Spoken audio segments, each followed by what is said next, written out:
Hello everyone. तो आज हम बात करने जाना है हमारे जो लास्ट सब टॉपिक है that is genetic improvement in aquaculture industry. ठीक है ना। तो एक्वाकल्चर इंडस्ट्री जैसे कि मैंने पहले भी डिफाइन किया, एक्वाकल्चर इंडस्ट्री में हम क्या करते हैं, कल्चर ऑफ एक्वाटिक ऑर्गेनिजम्स जिनकी हम कल्चर करते हैं, दैट इज़ एक्वाकल्चर। अब इस एक्वाकल्चर में हम क्या करेंगे, जेनेटिक इम्प्रूवमेंट यानी जेनेटिक टेक्निक्स को हम उसमें अप्लाई करेंगे। ठीक है ना, for reformation in the aquaculture industry. ठीक, तो जेनेटिक्स में हम क्या करते हैं, जेनेटिक्स में हम मेनली स्टडी करते हैं जीन्स के बारे में, जेनेटिक वेरिएशंस के बारे में एंड हेरिडिटी के बारे में, that is the transmission of characters from one generation to another. तो ये जेनेटिक इम्प्रूवमेंट जो है the in aquaculture industry, what is genetic improvement, क्या है उसमें हम क्या करते हैं। जेनेटिक इम्प्रूवमेंट में हम सिंपली क्या करते हैं, एक जीन को, किसी पर्टिकुलर जीन को हम इम्प्रूव कराते हैं, इम्प्रूवमेंट इन एनी जीन। ठीक है ना, किसी जीन में हम इम्प्रूवमेंट कराते हैं, कैसे, बाय इंसर्टिंग ए जीनोम सीक्वेंस एक्सटर्नली। ठीक है ना, हम एक्सटर्नली एक जीनोम सीक्वेंस को इंसर्ट करके क्या कराते हैं, इम्प्रूवमेंट कराते हैं किसी पर्टिकुलर जीन में। और ये जेनेटिक इम्प्रूवमेंट जो है that is a developmental step. ठीक है ना, ये हमें किस में हेल्पफुल रहता है, ये मेनली हमें हेल्पफुल रहता है किसी जो कल्चरिंग ऑर्गेनिज्म है उसकी प्रोडक्शन को इंक्रीज़ करने के लिए, उसकी ग्रोथ को फास्टर बनाने के लिए, और उसकी जो इफ़िशेंसी है उसको इम्प्रूव कराने के लिए, और जो क्वालिटी है उसको क्या करने के लिए, हाई क्वालिटी बनाने के लिए। ठीक है ना, और जो डिज़ीज़ से, जैसे कोई ऑर्गेनिज्म अगर डिज़ीज़ से मर जाता है तो जो लॉस हमें हो रही है उसकी लॉस को हम क्या करते हैं, कम कराते हैं। जैसे कि जब हम किसी एक्वेटिक ऑर्गेनिज्म को हम कहाँ से लाते हैं, उसके नेचुरल हैबिटेट से, जो रिवराइन हैबिटेट से हम जब उसको लाते हैं, कहाँ पे, जब उसको लाते हैं आर्टिफिशियल कंडीशंस में या आर्टिफिशियल वाटर बॉडीज़ में जब उसको लाते हैं, तो वो वहाँ पे क्या होता है, जो वहाँ पे जो कंडीशंस है, ठीक है ना, जो कंडीशंस वहाँ पे उनको मिलता है तो वो उसको फेस नहीं कर पाते हैं, तो वो क्या हो जाता है, वो the aquatic organism becomes much prone to disease. ठीक है ना, वो डिजीज़ को ज़्यादा, डिजीज़ होने का चांस ज़्यादा रहता है। ठीक है ना, तो उस केस में हम क्या करते हैं, इस इन टेक्निक्स को, जेनेटिक टेक्निक्स को हम यूज़ करते हैं ताकि जो लॉस है डिजीज़ से वो कम हो। ठीक है ना, तो हम सिंपली बात करते हैं। तो आप दैट इज़ नेक्स्ट जो हम बात करें that is application of genetic techniques. तो जैसे हम थोड़ा इसके इंट्रोडक्शन के बारे में देखते हैं, तो क्या मतलब हम ये देखते हैं सबसे पहले कि हम एक्वाकल्चर जो है हम क्यों करते हैं। ठीक है ना, जो हम एक्वाटिक ऑर्गेनिजम्स को हम क्या करते हैं, हार्वेस्टिंग करते हैं। ठीक है ना, वो हम क्यों करते हैं। ठीक, जो एक्वाटिक ऑर्गेनिज्म, जैसे हम फ़िश की हार्वेस्टिंग, कल्चरिंग करते हैं, ठीक है ना, या मोलस या क्रस्टेशियंस की, या एक्वाटिक प्लांट्स जैसे उसमें क्या आता है, सीवीड्स, तो हम उनकी जो कल्चर जो है हम क्यों करते हैं, because they form an important source of nutrition, हम इसलिए उनकी कल्चरिंग करते हैं। ठीक है ना, अब जो हमें जो ये एक्वाटिक ऑर्गेनिजम्स है, they are an important source of nutrition. ठीक है ना, जो हमारी डे टू डे जो न्यूट्रिशन है वो हमें कहाँ से मिलता है, जो मैक्सिमम जो अगर हम बात करें वो हमें एक्वाटिक ऑर्गेनिज्म से मिलते हैं या एक्वाकल्चर इंडस्ट्री से मिलते हैं। ठीक है ना, तो इसीलिए हम एक्वाकल्चर करते हैं। और aquaculture it has been in use since ancient time, और कदीम ज़माने से इसकी एक्वाकल्चर यूज़ होते आ रहे हैं। ठीक है ना, जो एक्वाकल्चर है, ठीक, तो अगर इसके हम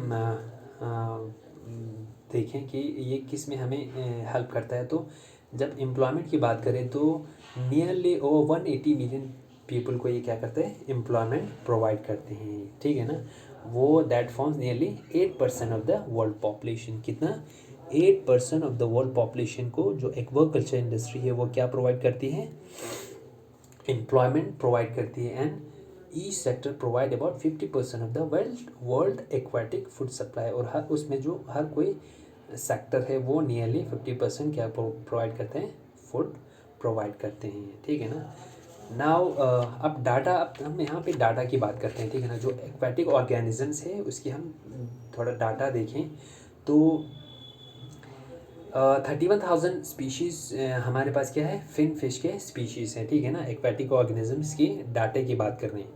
तो 85,000 स्पीशीज़ हमारे पास क्या है, मोलस्क के हैं, ठीक। 47,000 स्पीशीज़ किस हैं, क्रस्टेशियंस के हैं। और 13,000 स्पीशीज़ हमारे पास एक्वेटिक प्लांट्स के हैं, दैट इज़ सीवी, ठीक है ना।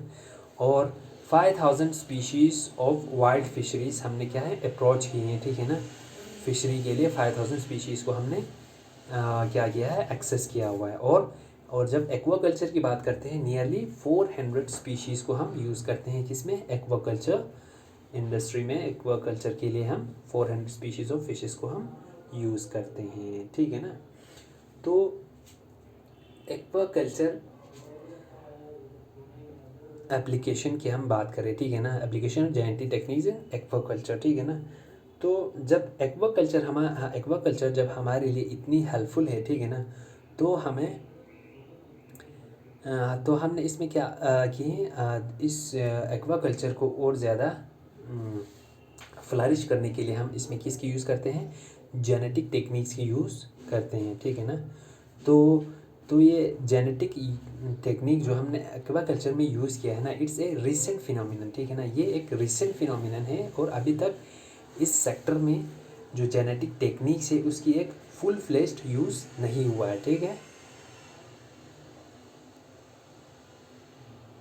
Now it's important in uses, ठीक है ना। जो जेनेटिक टेक्निक्स की जो इम्पोर्टेंस है, यूजेस है एक्वाकल्चर में, ये कब से शुरू हुआ है, वो द पास लास्ट 2 डिकेड्स, ठीक है ना। पिछले लास्ट इन 20-30 ईयर्स में इस जो जेनेटिक टेक्निक्स है उसको एक वाइड स्प्रेड एक्सेप्टेंस मिला है, ठीक है ना।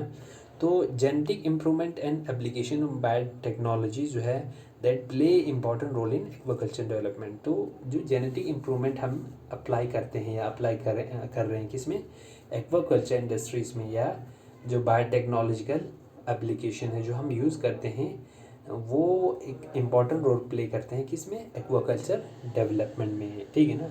और उसमें है उसके थ्रू हम क्या कर सकते हैं, एक सिग्निफिकेंट जेनेटिक गेन्स भी हम कर सकते हैं। Now application of genetic technologies in aquaculture production, ठीक है ना। एक्वाकल्चर प्रोडक्शन में अब हम देखते हैं कि जब हम एप्लीकेशन करते हैं किसकी, जेनेटिक टेक्निक्स की, ठीक है ना। Genetic techniques can be utilise in aquaculture for a variety of reasons, ठीक है ना। अब हम क्यों यूज़ करते हैं जेनेटिक टेक्नोलॉजीज़ को किस में, एक्वाकल्चर में, उसके बहुत सारे रीज़न है, ठीक है ना। मेन यूज़ क्या है, टू इम्प्रूव द प्रोडक्शन, ठीक है ना।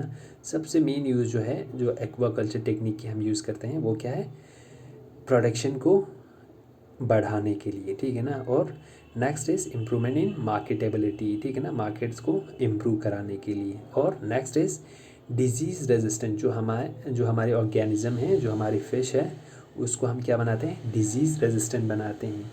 बॉडी शेप्स को हम क्या करते हैं, जो रिक्वायर्ड बॉडी शेप्स हो उनको एक्वायर करने के लिए, और जिस कलर की हमें ज़रूरत हो उनको ऑब्टेन करने के लिए, and conservation of natural resources के लिए हम क्या करते हैं, जेनेटिक टेक्निक्स की हम यूज़ करते हैं, कहाँ पे, एक्वाकल्चर इंडस्ट्री में, ठीक है ना। नाउ जेनेटिक इम्प्रूवमेंट प्रोग्राम्स, अब हम जेनेटिक एक्वाकल्चर में जो जेनेटिक इम्प्रूवमेंट होती है, अगर हम उसको देखें तो ये जेनेटिक इम्प्रूवमेंट प्रोग्राम्स जो है ना, ये हम यूज़ करके क्या करते हैं, to provide short term gains and long term gains, ठीक है ना। तो हम जो जेनेटिक इम्प्रूवमेंट करते हैं, एक हम उसमें 2 प्रोग्राम यूज़ करते हैं जेनेटिक इम्प्रूवमेंट की, ठीक है ना। और जो पहली प्रोग्राम है that is short term programmes, और दूसरी जो है that is long term programmes. अगर शॉर्ट टर्म प्रोग्राम्स की बात करते हैं तो ये क्या होता है, बहुत इमीडिएटली हम इसको इंट्रोड्यूस कर सकते हैं, और इसको हम कहाँ देख सकते हैं, विद इन 2 जनरेशन्स में ही हम देख सकते हैं, ठीक है ना।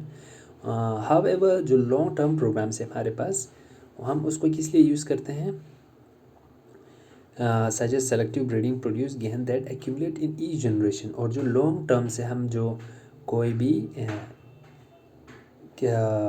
जो कैरेक्टर हम डिज़ायर्ड जो कैरेक्टर हम देखते हैं, वो हमें हर जनरेशन में देखने को मिलता है, ठीक है ना। So the long term genetic improvement strategies की जब बात करें या long term genetic improvement programmes की हम बात करते हैं तो उसमें मेनली 3 स्टेप है, that is domestication, selective breeding and genetic breeding, ठीक है ना। और short term genetic improvement strategies की बात करते हैं तो दैट उसमें मेनली 3 स्टेप है, that is hybridisation and cross breeding, second is the chromosome manipulation and third is the sex manipulation. Now पहले हम बात करते हैं किसकी, लॉन्ग टर्म जो जेनेटिक इम्प्रूवमेंट स्ट्रैटेजीज़ की बात करते हैं, जो long term genetic improvement techniques की बात करते हैं जो हम एक्वाकल्चर इंडस्ट्री में यूज़ करते हैं, ठीक है ना। तो उसमें पहला स्टेप है डोमेस्टिकेशन। क्या है डोमेस्टिकेशन? डोमेस्टिकेशन में, ठीक है ना, आप ये देखें कि जब भी हम किसी एक्वाटिक ऑर्गेनिजम्स, जैसे हम किसी एक्वाटिक ऑर्गेनिज्म में हम फ़िश की जब हम बात करते हैं, जब हम उसको कहाँ से लाते हैं, ठीक है ना, जब हम उनको अपनी नेचुरल हैबिटेट से, किसी रिवर से या पॉन्ड से या किसी लेक से हम जब उनको लाते हैं, ठीक है ना, तो फिर उसके बाद हम उसको कल्चर के लिए आर्टिफिशियल वाटर बॉडीज़ में जो या इन एनी कैप्टिविटीज़ में कंट्रोल कंडीशंस में हम उसको क्या करते हैं, वहाँ पे ला के कल्चर करके हम स्टॉक करते हैं। तो उनमें से हम कुछ स्पीशीज़ को हम क्या करते हैं, स्टॉक करके उनको क्या करते हैं, डोमेस्टिकेट करते हैं, ठीक है ना, उनको डोमेस्टिक जैसे उनको स्टोर करके रखते हैं, डोमेस्टिकेट किया जाता है, ठीक है ना। डोमेस्टिकेट करने के बाद हम उसको क्या देते हैं, जो नेसेसरी कंडीशंस है, ठीक है ना, जो नेसेसरी रिक्वायरमेंट्स है इन फिशेस को, वो कंडीशंस प्रोवाइड करते हैं। और उसके बाद फिर क्या होता है, जब सारे कंडीशंस हमने प्रोवाइड किए तो हमने उनकी जो कल्चरिंग की है वो किस लिए की है, टू फुलफिल आवर डिमांड्स की हमें इतने नंबर में फिशेस चाहिए, ठीक है ना, इनकी ग्रोथ इतनी होनी चाहिए, ठीक। जब डोमेस्टिकेटेड कंडीशंस में हमें वो सारे रिक्वायरमेंट्स मिल जाते हैं तो ठीक है, लेकिन अगर वहाँ पे क्या होता है, कुछ कमी रहती है, ठीक है ना, जैसे ग्रोथ है वो उतना नहीं रहा जितना होनी चाहिए, ठीक है ना, और उनके नंबर्स उतने नहीं रहे जितने होने चाहिए, तो उस केसेस में हम क्या करते हैं, जेनेटिक इम्प्रूवमेंट्स कराती है, कैसे, by the use of genetic techniques को यूज़ करके, ठीक है ना। तो नेक्स्ट इज द जो डोमेस्टिकेशन में हम क्या, domestication and the full potential for the utilization of aqua genetic resources will be realized through long term breeding programs, ठीक है ना। जो डोमेस्टिकेशन है या यूटिलाइजेशन किसकी, जो एक्वाटिक जेनेटिक रिसोर्सेज की, ठीक है ना, उसको हम कब रियलाइज़ कर सकते हैं, जब हम long term breeding programmes apply करते हैं। तो next step that is selective breeding, ठीक है ना। जो लॉन्ग टर्म ब्रीडिंग प्रोग्राम की जब हम बात करते हैं, लॉन्ग टर्म जेनेटिक इम्प्रूवमेंट की या स्ट्रेटजीज़ की बात करते हैं, उसमें सेकंड जो है हमारे पास क्या है, सेलेक्टिव ब्रीडिंग, ठीक है ना। सेलेक्टिव ब्रीडिंग जो है it's a basic tool for genetic improvement, ठीक है ना। जेनेटिक इम्प्रूवमेंट के लिए एक बेसिक टूल है जिसमें हम क्या करते हैं, जब भी कल्चर करना हो, ठीक है ना, या ब्रीडिंग करवानी हो, ठीक है ना, तो हम या उस टाइम पे हम क्या देखते हैं, एक ब्रीड को, एक सेलेक्टिव ब्रीड को हम एक क्या करते हैं, सेलेक्ट करते हैं, ठीक है ना, एक पर्टिकुलर ब्रीड को हम सेलेक्ट करते हैं। और उसमें जो ऑर्गेनिज्म है उसको वो क्या कैसा होना चाहिए, that should have highest genetic value, जो उसकी जेनेटिक वैल्यू है वो हाईएस्ट होना चाहिए एज ब्रीडर्स, ठीक है ना।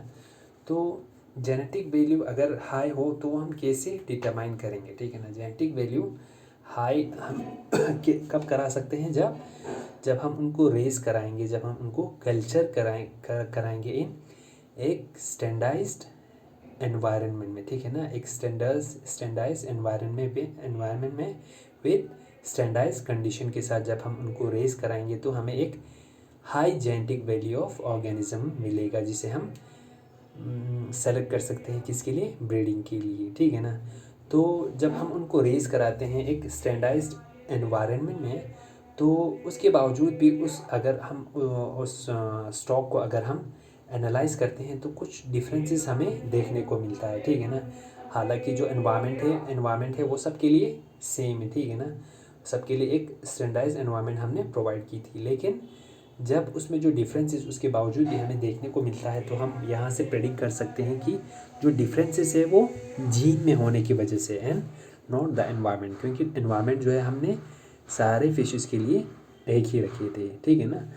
तो जो हम इसमें जो स्टैंडर्डाइज कंडीशंस रखते हैं, ठीक है ना, तो या स्टैंडर्डाइज एनवायरनमेंट जो हम रखते हैं, तो उसमें जो फैसिलिटीज़ प्रोवाइड हम करते हैं वो काफ़ी क्या हो जाता है, एक्सपेंसिव हो जाती है, ठीक है ना। एक्सपेंसिव होने की वजह से क्या हुआ, एक classical quantitative genetics was introduce, ठीक है ना। एक क्लासिकल जेनेटिक्स को क्या किया गया, इंट्रोड्यूस करा गया, जिसमें क्या है, in 20th century which included improvement in the experimental design, जो एक्सपेरिमेंटल डिज़ाइंस में काफ़ी इम्प्रूवमेंट था, और टैगिंग टेक्नोलॉजीज़ भी अप्लाई किए थे टू आइडेंटिफाई द इंडिविजुअल्स और ग्रुप ऑफ स्पीशीज़, ठीक है ना। तो ये सेलेक्टिव ब्रीडिंग जो है ना, ये मतलब क्या मोस्टली किस में हेल्प कराती है, ये मोस्टली क्या कराती है, जो ग्रोथ रेट है किसी पर्टिकुलर ऑर्गेनिज्म के, वो इम्प्रूव होती है किस वजह से, इन सेलेक्टिव ब्रीडिंग प्रोग्राम्स। जो सेलेक्टिव ब्रीडिंग जो प्रोग्राम है वो किस पे फोकस करती है, growth rate of an organism, growth rate पे फोकस करते हैं। जो ग्रोथ रेट है उसको इम्प्रूव कराती है बाय सेलेक्टिव ब्रीडिंग प्रोग्राम से, ठीक है ना। और वो ग्रोथ रेट को कितना इंक्रीज़ कराता है, दैट इज़ 20% इंक्रीज़ कराती है पर जनरेशन के हिसाब से, ठीक है ना। अब जो ग्रोथ रेट है उसके बगैर भी जो ट्रेड्स हैं उनमें भी ये सेलेक्टिव ब्रीडिंग क्या कराता है, they form certain genetic variation उनमें भी लाते हैं, जो सपोर्ट करता है किसमें, improvement of the aquaculture industry में, ठीक है ना। अब ट्रेड्स की हम जब बात करते हैं तो सेलेक्टिव ब्रीडिंग में कौन से ट्रेड को इंक्लूड किया है, that is disease and stress resistant जो ट्रेड है, या टाइमिंग ऑफ मैच्योरिटी है, ठीक है ना, फ्लैश क्वालिटी जो है, ये जो ट्रेड्स हैं हम उनको सेलेक्टिव ब्रीडिंग में इंक्लूड करते हैं, और इस टेक्निक से हम इन ट्रेड्स में जो रिफॉर्म लाना हो, वो चेंजेस लाना हो, वो ला सकते हैं, ठीक है ना।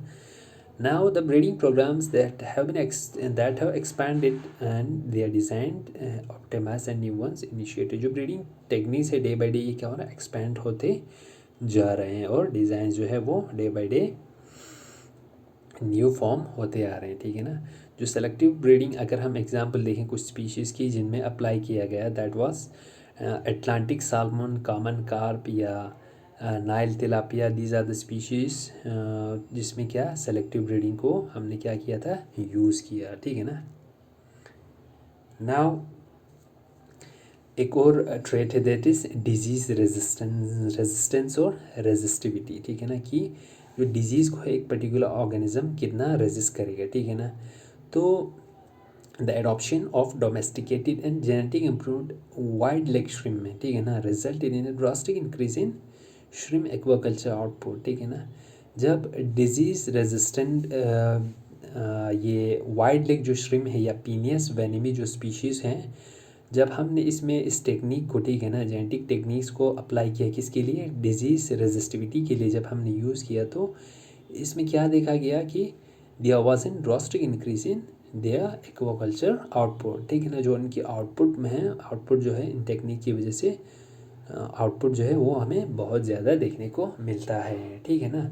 साइड बाय साइड यहाँ पे कुछ रिस्क भी होते हैं, किसके, इन्फेक्शंस के रिस्क भी हमें देखने को मिलता है, ठीक है ना।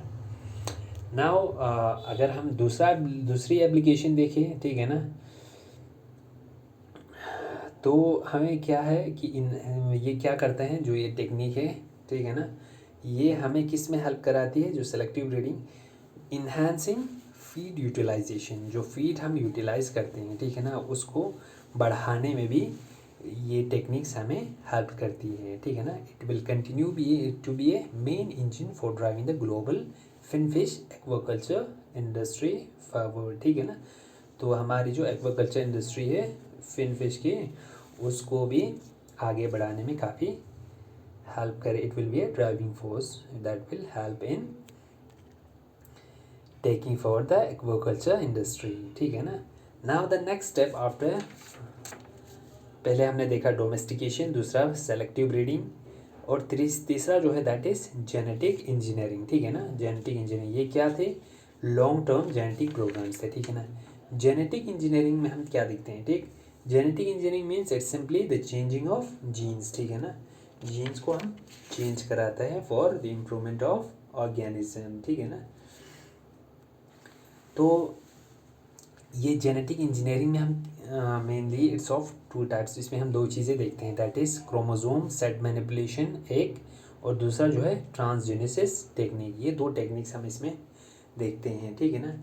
अब क्रोमोसोम सेट मैनिपुलेशन में हम क्या करते हैं, it's a group of techniques जिसमें हम क्या करते हैं, सेट ऑफ क्रोमोसोम को ही मॉडिफाई करते हैं किसी ऑर्गेनिज्म में, ठीक है ना। और हमने जो ये क्रोमोसोम सेट मैनिपुलेशन है उसको किसके केस में यूज़ किया था, ऑयस्टर्स के केस में इसको यूज़ किया था, ठीक है ना। जिसमें क्या देखा गया कि ये अपनी क्वालिटी को लूज़ करता है स्पॉनिंग सीजन के टाइम पे, ठीक है ना। तो इस टेक्निक की यूज़ करने से there was found to be a change in this change in the character of this oyster organism, ठीक है ना। अब जो नेक्स्ट टेक्निक है दैट इज़ ट्रांसजेनेसिस, ठीक है ना। ट्रांसजेनेसिस में हम क्या करते हैं, इनकॉर्पोरेट करते हैं, incorporating of gene and genes through biotechnological methods. इसमें हम क्या करते हैं, जीन्स को या एक जीन को या एक से ज़्यादा जीन्स को हम इनकॉर्पोरेट किया जाता है किसी पर्टिकुलर ऑर्गेनिज्म में जिसमें हमें चेंजेस लाने हों, ठीक है ना, जिसमें हमें रिफॉर्म लाने हों, ठीक। तो उस केस में जो ग्लो फिश है वो क्या है, that is the first transgenic aquatic organism है, क्या है, ग्लो फिश।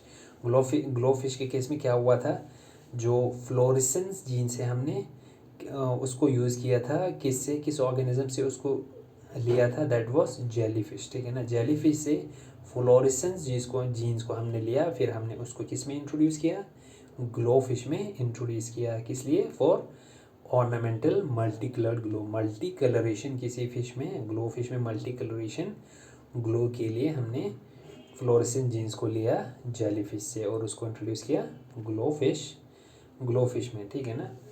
सो जेनेटिक इंजीनियरिंग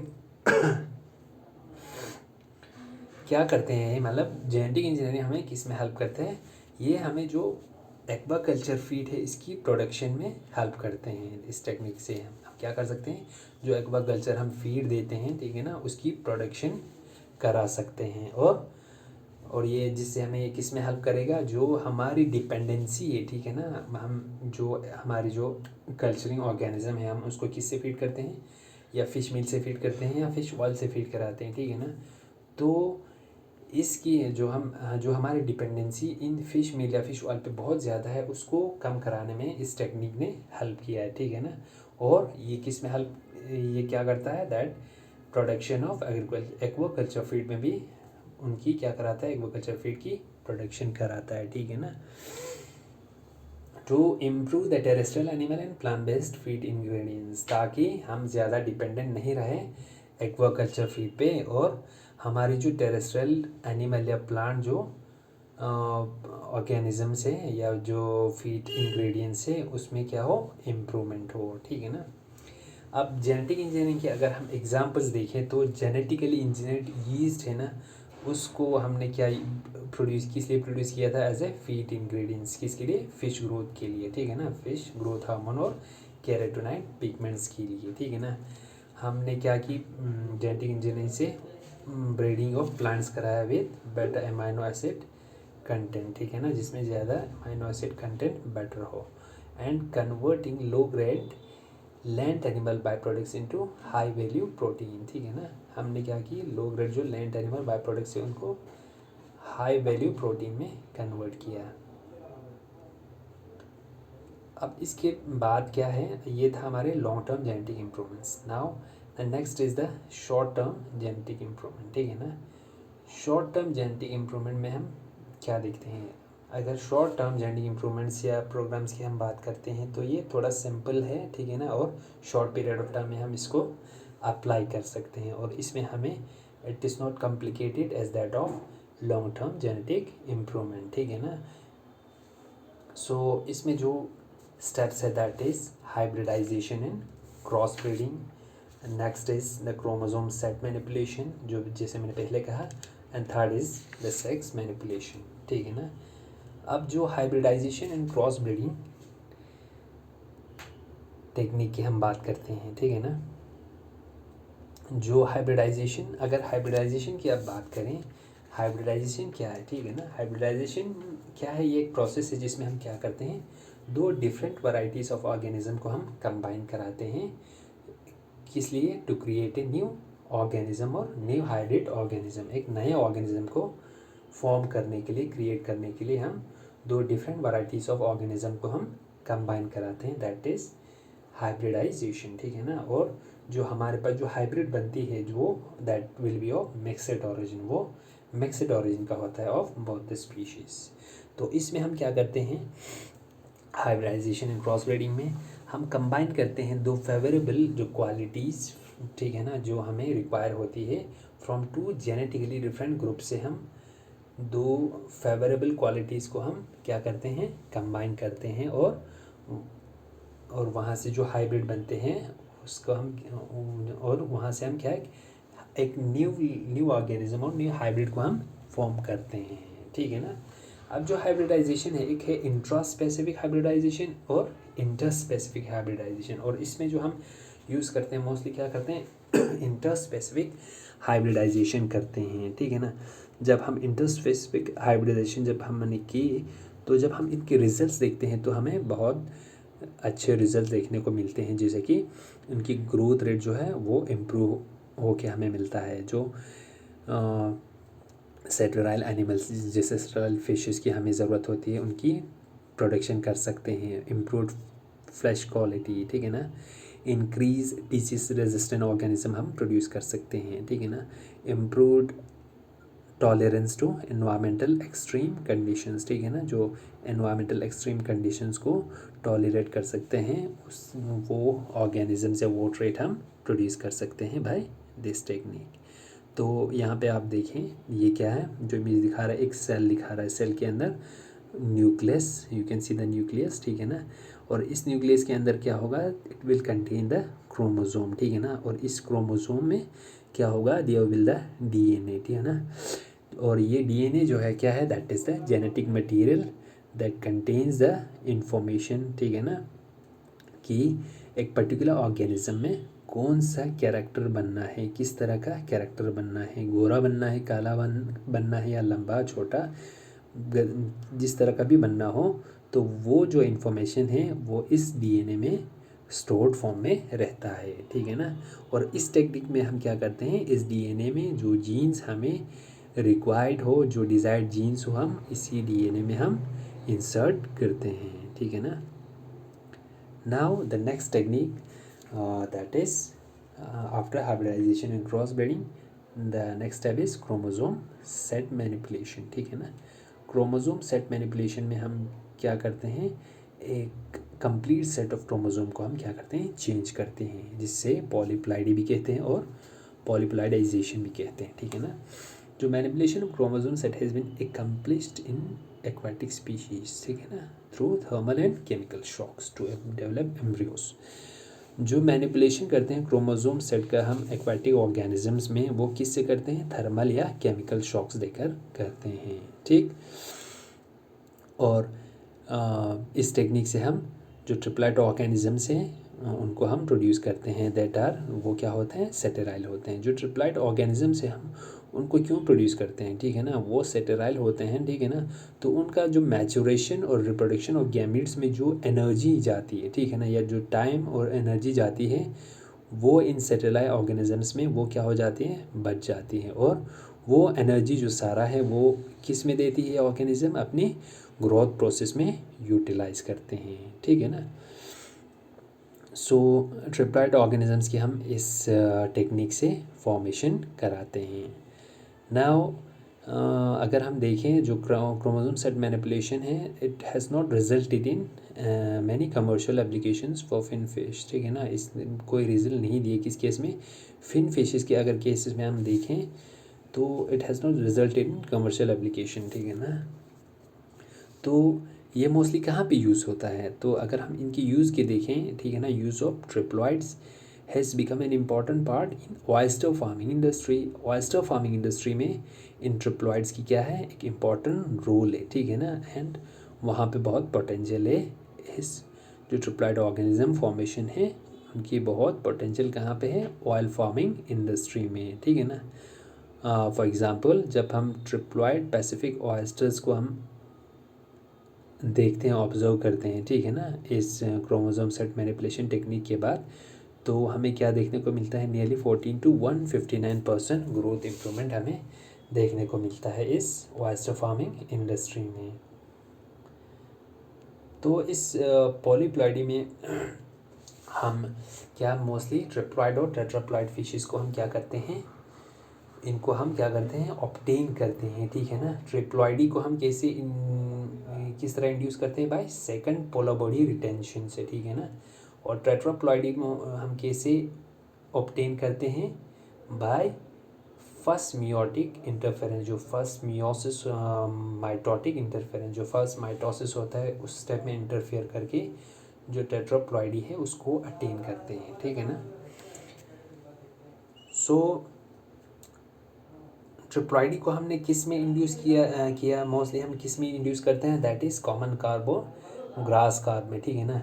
ट्रिप्लॉइड जो ग्रास कार्ब है वो हम किससे, जैसे हमने पहले ही बताया, जो कोल्ड या हीट शॉक से हम जिसको हम प्रोड्यूस करते हैं, वो क्या है, वो is an effective weed consumer, ठीक है ना। जो वीट प्रोडक्शन होता है वो इफेक्टिव वीट कंज्यूमर है, but being sterile there is no risk of multiplication. Grass carp को अगर हम देखें, ठीक है, तो ये एक इफेक्टिव वीट कंज्यूमर फॉर्म होता है, ठीक है ना, जो हमने प्रोड्यूस किया ट्रिप्लॉइड ग्रास कार्ब। और इसकी जो मल्टीप्लिकेशन से हमें कोई रिस्क भी नहीं रहता है, क्यों, क्योंकि दे आर सेटेराइल होते हैं, ठीक है ना। ट्रिप्लॉइडी से जो ट्रिप्लॉइड ऑर्गेनिज्म हमने फॉर्म की, ठीक है ना, तो वो जो ट्रिप्लॉइड ऑर्गेनिजम्स होते हैं वो क्या होते हैं, सेटेराइल होते हैं। तो हमें ये किस में हेल्प करेगा, तो control the reproduction of alien species, ठीक है ना। जो एलियन स्पीशीज़ या वो स्पीशीज़ या वो डोमेस्टिकेटेड फिशेज़ या वो ट्रांसजेनिक फिशेज़ जिनकी हमें रिक्वायरमेंट नहीं होती है, तो हमें उसमें उनकी रिप्रोडक्शन कंट्रोल हेल्प करने में काफ़ी हेल्पफुल रहता है, ठीक है ना। जो ट्रिप्लॉइड फिशेस होते हैं वो they are most likely sterile होता है और फास्टर ग्रोथ होती है उनकी, ठीक है ना। फास्टर ग्रोथ क्यों होता है, क्योंकि वो जो प्रोसेस ऑफ गैमीट फॉर्मेशन है, गैमेटोजेनेसिस में, गैमेटोजेनेसिस जो होता है उस प्रोसेस को ये अवॉइड करते हैं, बिकॉज वो सेटेराइल होते हैं। और उसमें जो एनर्जी उनकी यूटिलाइज होती है, वो सारी एनर्जी वो किस में यूज़ करते हैं, अपनी ग्रोथ में यूज़ करते हैं, ठीक है ना। So now the next is the sex manipulation, that is the manipulation of sex, ठीक है ना। तो मैनिपुलेशन ऑफ सेक्स टेक्निक को अगर हम देखते हैं तो ये एडवांटेजेस किस स्पीशीज़ में रहता है, वो स्पीशीज़ जिनमें हमें सेक्सुअल डायमॉर्फिज्म देखने को मिलता है, तो उनमें ये काफ़ी फ़ायदेमंद रहता है, एडवांटेजेस रहते हैं, ठीक है ना।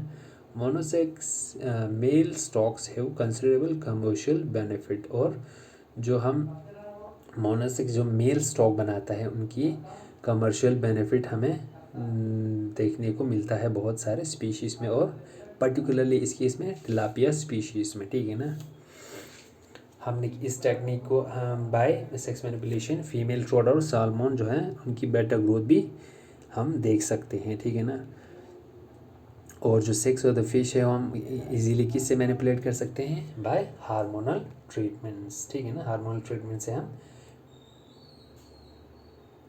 ट्रीटमेंट से हम मैनिपुलेट कर सकते हैं sex of a fish species, ठीक है ना।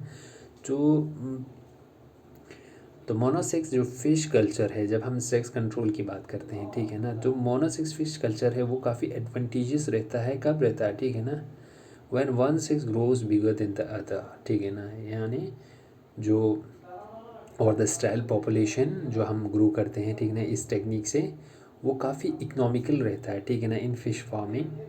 वो जो हमने जैसे ट्रिप्लॉइड बनाया, ठीक है ना, मोनोसेक्स फिश कल्चर की, या जिसमें हमने सेटेराइल पॉपुलेशन हमने ग्रो की, ठीक है ना, तो उससे क्या हो जाता है, वो काफ़ी इकोनॉमिकल क्यों रहता है, क्योंकि ये जो अपने जो इंजेस्टेड फूड एनर्जी होता है, ठीक है ना, फूड इंजेस्ट करने के बाद जो एनर्जी इनकी बॉडी में फॉर्म होता है वो अपने सारे एनर्जी को किस में यूज़ करता है, इन फॉर्मिंग द फ्लश, ठीक है ना, फ्लश फॉर्मिंग में सारे एनर्जी को यूज़ करते हैं। और कोई भी इनका एनर्जी वेस्टेज नहीं होता किस में, गोनेडल मैचुरेशन में, क्योंकि ये स्टेराइल पॉपुलेशन होता है, जिस वजह से क्या होता है, इनकी ग्रोथ जो है वो ज़्यादा होती है, ठीक है ना। स्टेराइल पॉपुलेशन ऑफ फिश की हम जब बात करें, about 20% of the total ingested food energy is used in reproduction. जो अब रिप्रोडक्शन की जब हम बात करते हैं फिशेस में जनरली, तो 20% एनर्जी वो रिप्रोडक्शन में यूज़ होती है। तो जब हम इस टेक्निक से हमने स्टेराइल पॉपुलेशन यूज़ की,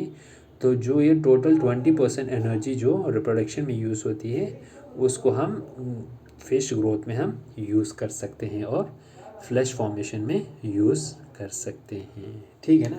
तो ये था long term and short term genetic improvement programmes, ठीक है ना। अब बिसाइड दीज, अब जैसे कि हम जानते हैं कि जो जेनेटिक इंजीनियरिंग की जब हम बात करते हैं या जेनेटिक एप्लीकेशंस की, तो जेनेटिक टेक्निक्स की जब हम बात करते हैं, ये डे बाय डे काफ़ी एडवांस हो रही है या एडवांसमेंट इन फील्ड में हो रही है, जिस वजह से नए नए टेक्निक्स हमें देखने को मिलेंगे जो हमें हेल्प करेंगे किस में, इस एक्वाटिक इंडस्ट्री में हमें हेल्प करेंगे, ठीक है ना। तो जीनोम टेक्नोलॉजीज़ में कौन कौन सी एमर्जिंग टेक्नोलॉजीज है, that is DNA marker, novel sequencing है, जीन डिस्कवरी है एंड जीनोम मैपिंग है, ठीक है ना। तो ये एंड जीनोम एक्सप्रेशन टेक्नोलॉजीज, ठीक है ना। तो ये सारे इमर्जिंग टेक्नोलॉजीज़ हैं, ठीक है ना, that will be useful in to find the important gene in affecting traits, ठीक है ना, किस में, अफेक्टिंग ट्रेड्स में, ठीक है ना।